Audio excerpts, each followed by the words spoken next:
we are Africans, and we both mostly agree that we have a lot of work to do. Okay. Now, what are the biggest challenges you see that Africa is facing uh, this century? Well, I would say there are definitely sustainability and environmental issues. Okay. I would say that's like a big challenge. There's a lot of pollution, a lot of oil spills, deforestation. Again, I think the climate change conversation in Africa is very new. It's not advanced compared to, like, we don't talk about it like the West does. Yeah.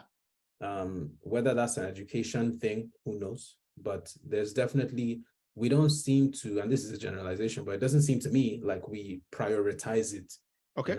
Especially, I mean, what do you want to tell people in a remote village somewhere about climate change? To them, it might not really make that much of it might not be a big deal. To them, yeah. But there's no denying that we have a lot of pollution issues. The air quality is not the greatest in a lot of Africa. In the cities, yes.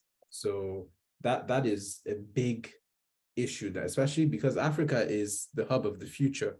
If we want to step up in manufacturing and all those things, we want more factories to open up. We need to find better sustainable ways of producing and exporting. So that's one challenge, I would say, the conversation about sustainability. One that I find very big, or well, there's sort of two in one. Okay. We don't focus enough on tourism, and we don't preserve our history enough. Okay. Yeah. And that is a big thing for me, because I'm very into culture, and I talk about culture a lot on my channel. If I go to a new place, the first thing I want to do is learn about the history and see, the not necessarily like fun spots, but just I would love to go to museums. Yeah. Learn about the history. And I find that one thing that Western countries, or well, just a lot of countries outside the African continent do well, is they really preserve the history. Yeah.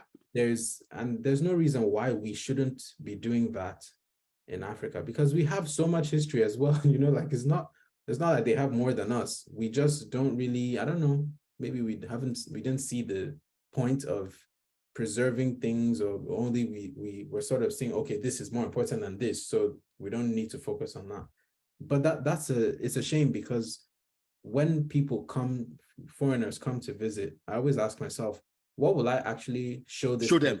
Yeah. When they're coming? If I go to Paris, the Eiffel Tower is there, the Louvre Museum is there, Notre Dame is there.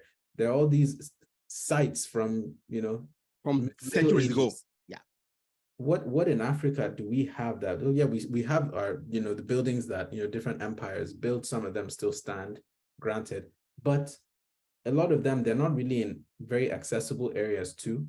And safety is another big issue. So to start traveling to different places, but all in all, this I think is just summed up under the tourism and history preservation challenge that I think we need to do much better of, because this is how you get wiped out and you don't realize. The rest of the world has something to show. They know where they come from. They know that themselves, their culture, their history. We only have stories, and after a while, stories are going to die out as exactly. And that's the problem. So we need to find a way to we need to do something. We need to do something about that. Okay. See, this is why I always talk about writing books. See, the main reason why we know so much about European history, about Arab history, about Chinese history, is because they are written down. And the main reason why we don't know a lot about African history, because most of Africa didn't have written languages. See, you live in the UK right now. I bet you, if you go to any small town any small town, they have a museum. If you go there, they have artifacts, books that would show you and tell you their history for maybe 100, 200, 300 years. Mm-hmm. And if you go to major cities, they have 1,000-year history there. Now, very few African cities are as old as 200 years, very few. Okay? But even those, we don't have things to show the progression. Mm-hmm. See, I told you my father he studied history. I used to teach history. So for some years, I've been telling him to write history, blah, blah, blah, because he tells me all these things. I have to write them down.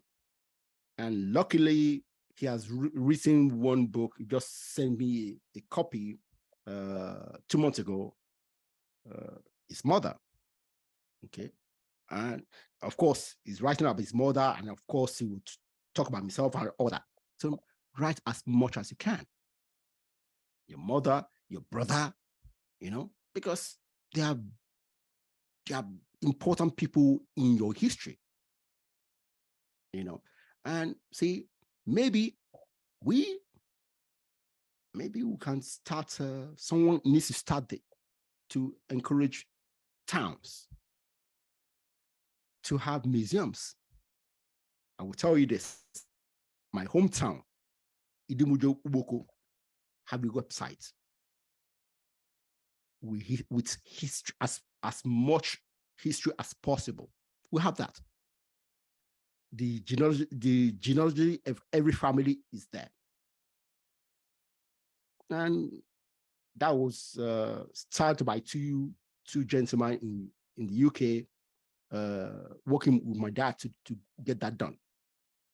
And see, we need to start documenting our history. That's the most important thing. Like you said, telling stories. In fact, yes, the story of my dad died in 100 years, but most importantly, storytelling, the stories will change from one person to the other. We want consistent and, as much as possible, some truth. And that is done through writing.